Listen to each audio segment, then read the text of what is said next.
आज के इस अमेजिंग वीडियो में हम बात करने वाले हैं कि जमीन पर सुखासन अवस्था में बैठकर ही खाना क्यों खाना चाहिए। नमस्कार दोस्तों, निरोग रहने और दीर्घायु बनने की इस यात्रा में आपका स्वागत है। चलिए शुरू करते हैं। जब हम बैठे होते हैं तो सेंटर ऑफ ग्रेविटी, गुरुत्व केंद्र अलग होता है। जब हम खड़े होते हैं तो सेंटर ऑफ ग्रेविटी यानी गुरुत्व केंद्र अलग होता है। ठीक वैसे ही जब हम बैठे होते हैं तो हमारे ऊपर पृथ्वी का गुरुत्वाकर्षण बल यानी ग्रेविटेशनल फोर्स कम होता है, लेकिन जब हम खड़े होते हैं तो हमारे ऊपर पृथ्वी का गुरुत्वाकर्षण बल यानी ग्रेविटेशनल फोर्स ज्यादा होता है, यानी कि वो हमें खींच रहा होता है तेजी से नीचे की तरफ। इसीलिए जब भी हम खड़े होकर खाना खाते हैं तो हमारे ऊपर ज्यादा गुरुत्वाकर्षण बल होने के कारण जब हम खाना खाते हैं, हम मुंह में खाना जब हम खाते हैं तो हमारा खाना हमारे मुंह से जल्दी से और तेजी से हमारे जठर के अंदर जाता है। इससे दो प्रॉब्लम हो जाते हैं दोस्तों।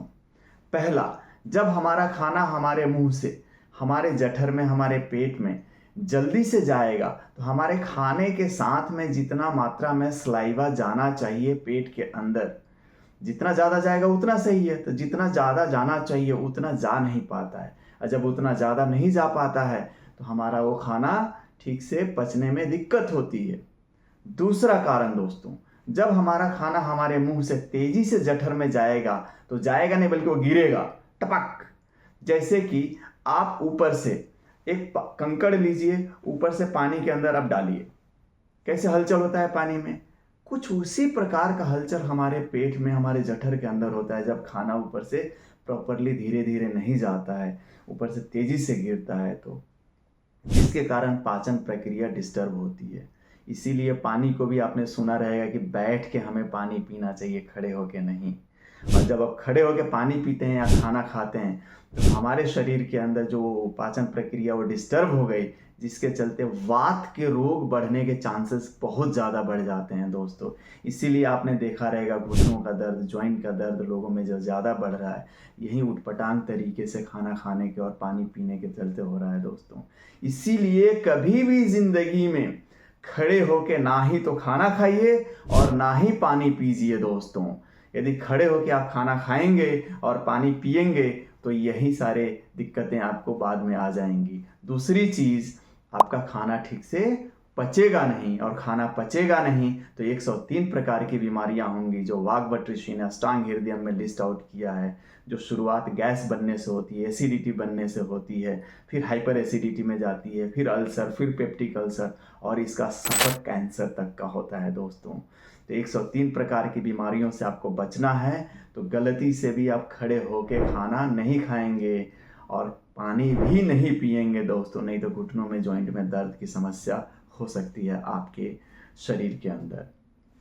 वहीं जब हम जमीन पर सुखासन अवस्था में बैठकर खाना खाते हैं तो हमारे ऊपर ग्रेविटेशनल फोर्स कम होने के कारण हम जब मुंह में खाना खाते हैं उसमें पूरा सलाइवा समेत वो खाना हमारे जठर के अंदर जाता है, जो पचने में अच्छी होती है।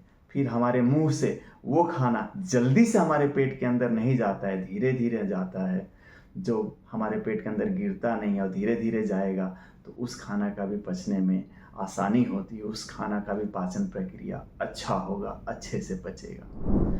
दूसरा कारण देख लेते हैं दोस्तों, जब हम जमीन पर सुखासन अवस्था में बैठकर खाना खाते हैं तो हमारा सेंटर ऑफ ग्रेविटी हमारा नाभि हो जाता है। तो सेंटर ऑफ ग्रेविटी नाभि पर होने के कारण नाभि हमारा चार्ज होता है। सेंटर ऑफ ग्रेविटी उसको एनर्जाइज करता है, उसको चार्ज करता है।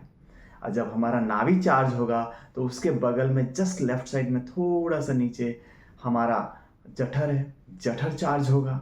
और जब जठर चार्ज होता है तो जठर के अंदर जठराग्नि जल रही है, क्योंकि हम खाना खा रहे हैं, वो जठराग्नि और तेज हो जाती है दोस्तों। और जब जठराग्नि तेज होगी तो हमारा खाना पचने की प्रक्रिया, खाना पचने का काम बहुत ही तेजी से होता है दोस्तों, बहुत ही सरल तरीके से होता है। तो ये दूसरा कारण हो गया। तीसरा कारण भी है, जब हम जमीन पर सुखासन अवस्था में बैठकर खाना खाते हैं दोस्तों तो हमारा काफ, हमारे पैर का जो काफ है, जिसको पिंडली भी बोलते हैं, जिसको सेकेंड हार्ट भी बोलते हैं दोस्तों, वो दबता है। वो जब दबता है तो हमारे पैर साइड के और काफ वाला जो एक्स्ट्रा ब्लड है दोस्तों, वो हमारे पेट के अंदर, हमारे शरीर के ऊपरी पार्ट के अंदर आ जाता है। और फिर जब हम बैठ गए होते हैं तो एक्स्ट्रा ब्लड नीचे से ऊपर तो आ गया, लेकिन ऊपर से नीचे की तरफ ब्लड का फ्लो बहुत ही कम हो जाता है दोस्तों। तो सारे ब्लड हमारे पेट वाले एरिया में ही होते हैं। और खाना खाते समय आपको मालूम है, हमारे शरीर से, शरीर के विभिन्न पार्ट से ब्लड का फ्लो हमारे पेट के तरफ होता है, क्योंकि जब हम खाना खा रहे होते हैं तो पाचन की प्रक्रिया शुरू हो गई होती है। तो पाचन प्रक्रिया में हेल्प करने के लिए हमारे शरीर के ब्लड्स हमारे पेट के अंदर फ्लो हुए रहते हैं दोस्तों। तो नीचे से जो एक्स्ट्रा ब्लड हमारे ऊपर आया हुआ है वो इसमें और सहायक हो जाता है दोस्तों, क्योंकि और एक्स्ट्रा ब्लड मिल गया, तो जिससे कि हमारा पाचन और सुलभ और सुगम तरीका से होता है दोस्तों। तो ये, इसको आप ऐसे समझ सकते हैं, जब भी आप खाना खाते हैं ना, तो आप थोड़ी देर के लिए फील करेंगे कि आपको थोड़ी सी सुस्ती हो रही है, लगता है कि थोड़ा सा आराम कर लूं। ये कुछ और नहीं है दोस्तों, हमारे विभिन्न अंग से जब फ्लो, ब्लड का फ्लो हमारे पेट की तरफ होता है, खाना पचाने के लिए पेट को वो लोग मदद करने के लिए जाते हैं, तो हमारे दूसरे अंगों में ब्लड थोड़ा सा कम हो जाता है। जैसे कि हमारे ब्रेन में ब्लड कम हो जाता है जब हम खाना खाए होते हैं, तो ब्रेन में जब ब्लड कम होगा तो सुस्ती आएगी, और सुस्ती आएगी तो आपको लगेगा ही कि आपको सोना चाहिए दोस्तों। यही कारण है दोस्तों। तो आज हमने बिल्कुल समझ गया कि खड़े होकर खाना क्यों नहीं खाना चाहिए, और बैठकर ही खाना क्यों खाना चाहिए दोस्तों। जमीन पर सुखासन अवस्था में ही बैठकर खाना क्यों खाना चाहिए, तो इस बात को दूसरे लोगों तक ही फैलाइए। मुझे उम्मीद है आज का इन्फॉर्मेशन आप लोगों को बहुत अच्छा लगा रहेगा, क्योंकि ये हमारा आयुर्वेदिक दृष्टिकोण से भी प्रूवन है और साइंटिफिक दृष्टिकोण से भी प्रूवन है दोस्तों। तो दूसरों तक भी पहुंचाइए, उनको भी जानकारियाँ हों, ताकि वो भी अपने ज़िंदगी में कभी मिस्टेक ना करें खड़े होकर खाना खाने के लिए या खड़े होकर पानी पीने के लिए। हमेशा वो भी कोशिश करें कि ज़मीन पर सुखासन अवस्था में बैठ कर ही वो खाना खाएँ दोस्तों। तो चलिए आज का वीडियो यहीं तक रखते हैं दोस्तों, फिर मिलेंगे अगले एक अमेजिंग वीडियो के अंदर। तब तक के लिए नमस्कार दोस्तों।